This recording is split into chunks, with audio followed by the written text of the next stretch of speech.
बघा, परत एकदा आम्ही जे वारंवार एक हिंदुत्ववादी कार्यकर्ते म्हणून आम्ही स्पष्ट बोलतो की हिंदू कधीच आतंकवादी होऊ शकत नाही, आणि तेच परत एकदा आजच्या निकालामध्ये सरळ स्पष्ट झालेलं आहे। कधीही हिंदू समाजाच्या व्यक्ती कुठल्याही अन्य धर्माचा द्वेष करून स्वतःचा धर्म वाढवण्याचा प्रयत्न कधीच करत नाही। असे कुठलेच उदाहरण तुम्हाला कुठल्याच जगाच्या पाठीवर भेटणार नाही, आणि त्याच्यावरच शिक्कामोर्तब झालेला आहे। म्हणजे ह्याच मालेगावच्याच केसच्या निमित्ताने हिंदू दहशतवाद हा जो काय आमच्या हिंदू समाजाची बदनामी करण्याचा जो प्रयत्न झालेला होता, त्यांचा तोंड काळा झाला असेल, त्यांना चेहरा दाखवण्यासाठी आज जागा नसेल। कधीही कुठला हिंदू ना धर्मांतर करून आपला धर्म वाढवण्याचा प्रयत्न करत, कधीही कुठला हिंदू दुसऱ्या धार्मिक स्थळाला तोडूनच त्याच्यावर अतिक्रमण करून मंदिर बनवण्याचा प्रयत्न करत, असा कधीच कुठला हिंदू तुम्हाला दिसणार नाही। आणि म्हणून हिंदू समाजाची जी बदनामी या मालेगाव केसच्या निमित्ताने करण्याचा जो प्रयत्न केलेला होता, त्यांना तोंडावर त्याच्या चपराक मिळालेली आहे। म्हणून यापुढे कुठल्याही हिंदू समाजाच्या व्यक्तीला अशा पद्धतीची बदनामी करायची हिंमत कोण करू नये। परत परत एकच विषय सिद्ध होतोय की आतंकवादाचा रंग आणि जिहादचा रंग हा हिरवाच आहे, हे स्पष्ट झालेलं आहे आता वारंवार। आणि हिंदूंच्या समाजाच्या बद्दल हिंदुत्ववादी कार्यकर्त्यांना काँग्रेसच्या कालावधीमध्ये, मग ते महाविकास आघाडी असो किंवा अगोदरच्या युपीएचं सरकार असो, तेव्हा हिंदू समाजाच्या कार्यकर्त्यांवर ज्या खोट्या केसेस टाकल्या गेल्या, त्यांना अडकवण्याचा जो प्रयत्न झाला, ते या हिंदुत्ववादी विचाराचं आमचं केंद्र आणि राज्य सरकार असताना शक्य नाही। आमच्या हिंदू राष्ट्रामध्ये आमचा हिंदू सुरक्षितच आहे, आणि हे परत एकदा त्याच्यावर शिक्कामोर्तब झालेलं आहे। काँग्रेसच्या नेत्यांनी त्यावेळी आरोप केला होता, त्यामध्ये सुशील कुमार शिंदे असतील, पी चिदंबरम असतील आणि शरद पवारांनी देखील आरोप केला होता की भगवा दहशतवाद आणि कुठेतरी या संघटनांवर बंदी घालवायची त्यांनी म्हटलं, त्याला हे आपण उत्तर दिलंय। हो, ह्या लोकांनी सगळ्यांनी खरं म्हणलं तर हिंदू समाजाची माफी मागितली पाहिजे, मंदिरामध्ये जाऊन नतमस्तक झालं पाहिजे की ज्या धर्मातून दुर्दैव आमचं आहे की तिघे तिघे हिंदू आहेत, आणि हिंदूंनीच हिंदू समाजाची जी काय बदनामी करावी। आणि आज ज्या पद्धतीने निकाल आलेला आहे, म्हणजे ह्या लोकांनी जिथे असतील तिथे हात जोडून हिंदू समाजाची माफी मागावी।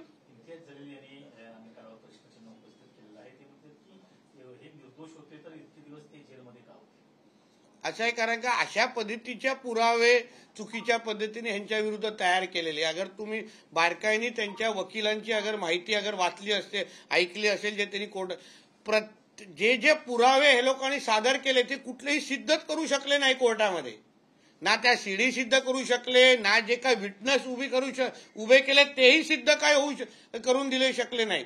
म्हणजे सगळ्या पद्धतीने हिंदू द्वेष करून, हिंदू समाजाचा द्वेष करून हिंदू समाजाची बदनामी करणं, हिंदुत्ववादी कार्यकर्त्यांची बदनामी करणं, हा एक कलमी कार्यक्रम काँग्रेसच्या माध्यमातून चालू होता। म्हणजे हिंदू समाजाच्या विरोधात द्वेष पसरवण्याच्या लोकांना ताकद देणं, आतंकवादाला ताकद देणं, जिहादला ताकद देणं, हे सर्व स्पष्ट चालू होतं। हे आज सिद्ध झालेलं आहे। 17 वर्षांनी निकाल येतोय, आरोपी सर्व निर्दोष सुटलेले आहेत, त्यांचं म्हणणं असं आहे की 17 वर्ष जे आम्ही सहन केलं त्याचं काय, त्याचा आता प्रायश्चित हे सगळे ज्यांनी त्यांची बदनामी केली ना, त्यांनी त्यांच्या पायावर नाक रगडलं पाहिजे। आयुष्याचे 17 वर्ष उगाच काही नसताना त्यांना द्यायला लागलेले आहेत। हिंदू समाजाची माफी नाक रगडून मागितली पाहिजे। मालेगावमध्ये जल्लोष करताना पोलिसांनी अटकाव केला, एकंदरीत त्या ठिकाणी जल्लोष करत होते, फटाके फोडण्याचा प्रयत्न करत होते, त्यांना नाही, ठीक आहे, पोलिसांना पण कायदा आणि सुव्यवस्था राखणं हे पोलिसांचं काम आहे, पण पोलिसांनी त्यांच्या परिस्थितीच्या अनुसार योग्य निर्णय घेतला असेल। पण तुम्ही एका जागे फटाके फोडायला थांबवला असेल तर प्रत्येक हिंदू समाजाच्या हृदयामध्ये आज जे फटाके फुटतायत ना, ते तुम्ही कधी कसे थांबवणार? 15 दिवसांपूर्वीच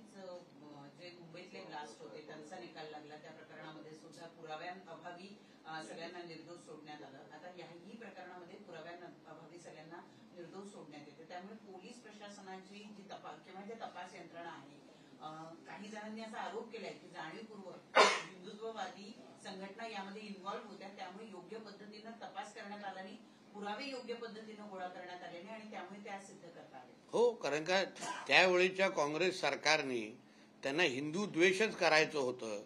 तर नेहमी आपण बघतो की मुस्लिम लीगची भाषा आणि काँग्रेस पक्षाची भाषा एकच असते, पाकिस्तानची भाषा आणि काँग्रेस पक्षाची भाषा एकच असते.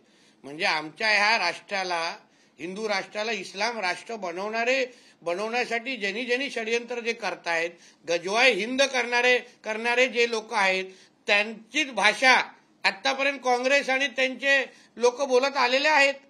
आणि म्हणून ते पुरावेच देऊ शकले नाहीत की नेमकं हे दहशतवादी खरंच होते का, भगवा दहशतवाद खरंच होता का, कुठल्याही परिस्थितीमध्ये हिंदू समाजाची बदनामी करायची, हे जे काही षडयंत्र होतं ना, ते हाणून पाडलेलं आहे. तुम्ही नेहमी भगवा आतंकवादचं समर्थन करताय, एकंदरीत त्या संदर्भात तुम्ही बोलताय किंवा आक्रमक आहात.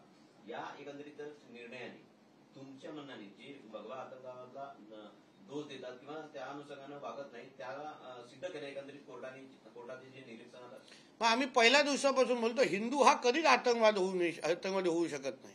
जे आमच्या परवा आमच्या आदरणीय गृहमंत्री अमित शाह साहेबांनी पण सभागृहामध्ये तेच सांगितलं, हिंदू जो आहे तो प्रामाणिक पद्धतीने आपला धर्मासाठी कधीच दुसऱ्या धर्माकडे वाकड्या नजरेने बघत नाही. आम्ही आमच्या सणासुदी साजरा करत असताना कधीही दुसऱ्यांवर दगड मारत नाही. जसे मोहर्रम आणि अन्य मिरवणुकीच्या वेळी होतात, एक अशी मिरवणूक दाखवा मोहर्रम किंवा ईदची ज्याच्यावर एका हिंदूंनी दगड मारले. एक अशी घटना दाखवा जिथे धर्मांतर एका हिंदूंनी करायचा दुसऱ्याचा प्रयत्न केलेला आहे जोर जबरदस्तीने. एक अशी घटना दाखवा ना. म्हणून हिंदू समाजाची बदनामी करणाऱ्या लोकांसाठी आज काळा दिवस आहे.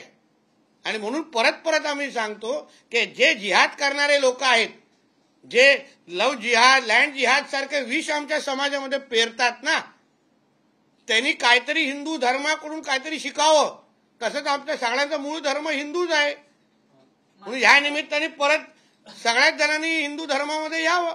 सर, अनिल देसाई यांनी पोलीस म्हटलंय आयुक्त परमवीर सिंग हे त्यावेळेला या संपूर्ण प्रकार म्हणजे संपूर्ण घटनेचा तपास करत होते. हिंदू दहशतवाद हा शब्द पुढे आणण्यामध्ये किंवा तो रूढ करण्यामध्ये त्यांचा सुद्धा एक महत्वाचा भाग होता.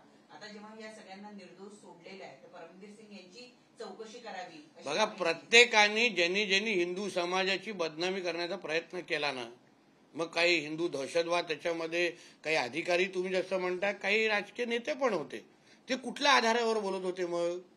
मग आता तर दिसतंय ते त्यांनी खोटाचाच आधार घेऊन, चुकीच्या बातमींच्या चुकीच्या आधार घेऊनच आमच्या हिंदू समाजाची बदनामी करत होते. मग आता प्रत्येकाने पुढे येऊन या ते माफी मागावी, या तर मग त्यांना काय शिक्षा द्यावी हे हिंदू समाजाने विचार करावा. सर, अनिल देसाई यांनी आता एक विधान केलंय की यामध्ये जे निष्पाप ज्यांचा जीव गेलाय त्यांचं काय, तुम्ही निर्दोष तर मुक्तता केले, पण ज्यांचा निष्पाप जीव गेला त्यांचं काय, सरकार काय करणार, असं अनिल देसाई. असं आहे की आता अनिल देसाई ज्या निवडून आल्यानंतर त्यांच्या मिरवणुकीमध्ये पाकिस्तानचे झेंडे म्हणजे फडकवले गेले होते. अल्लाह अकबर आणि सर तनसेजुदा नारे दिले गेले होते. हिरवा गुलाल उडवला गेला होता. आणि म्हणून अनिल देसाई कोणाच्या बाजूने असतील ह्याचा फक्त विचार करा. सर, हिंदी में जानना चाहेंगे तीसरी और मालेगांव केस का जो वर्डिक्ट आया है, आप इस वर्डिक्ट को किस तरह देखते हैं? जितने भी 7 आरोपी उन्हें बाइज्जत बरी कर दिया. देखिए, हिंदू कभी भी आतंकवादी हो सकता नहीं, इसके ऊपर आज फिर एक बार स्टैंप लग गया है.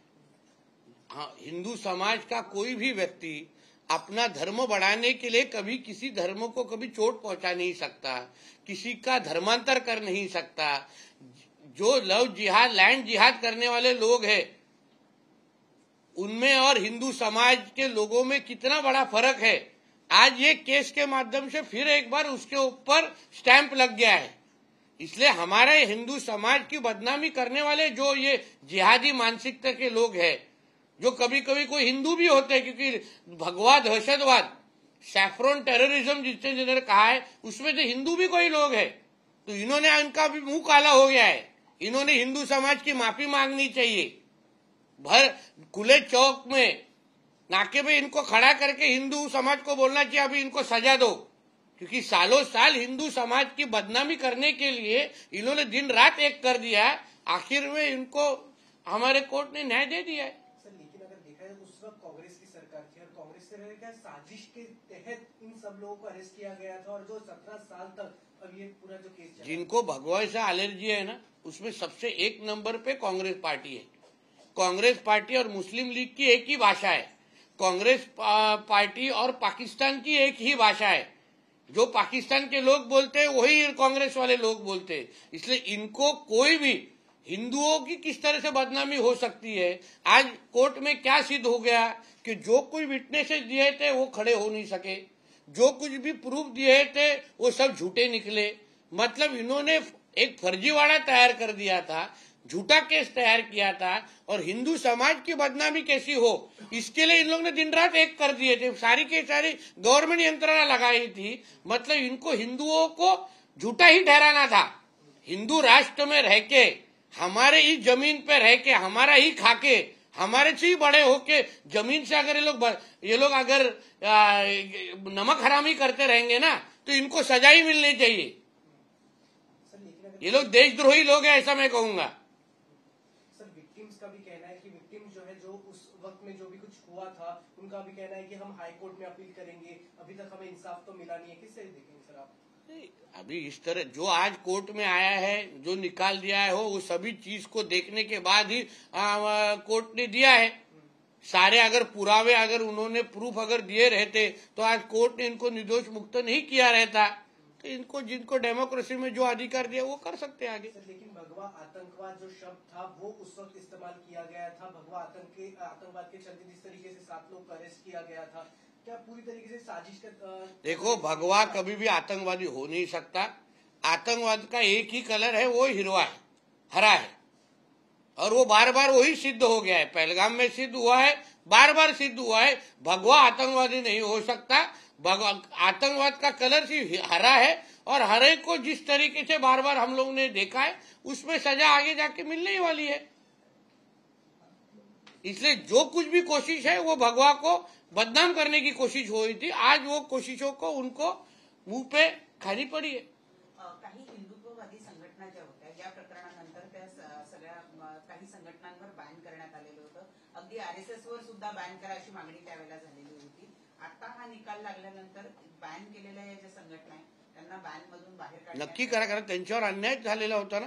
ज्यांनी हिंदू समाजाचा आवाज उचलण्यासाठी संघटना स्थापन झालेल्या आहे त्यांच्यावर रोष का? कारण का ते हिंदूंची बाजू घेत होते। आमच्यासारखे लोक जेव्हा हिंदूंची बाजू घेतात तेव्हा आमच्यावर खोट्या केसेस ह्या काही जिहादी मानसिकतेचे लोक टाकतात, आम्हाला सांगतात की विष पेरले जातात। आज ते लोक काय बोलणार? आम्ही हिंदूंची बाजू घेतली तर आम्ही वाईट होतो, पण आज सरळ सरळ हिंदूंना फसवण्याचे प्रकार होत होते, हिंदूंची बदनामी करण्याचे प्रकार होत होते। अशा संघटना जे प्रामाणिक पद्धतीने हिंदू धर्मासाठी काम करत होते, आज त्यांना परत एकदा त्यांचे सगळे अधिकार मिळवून देण्यासाठी काम करायला पाहिजे। थँक्यू।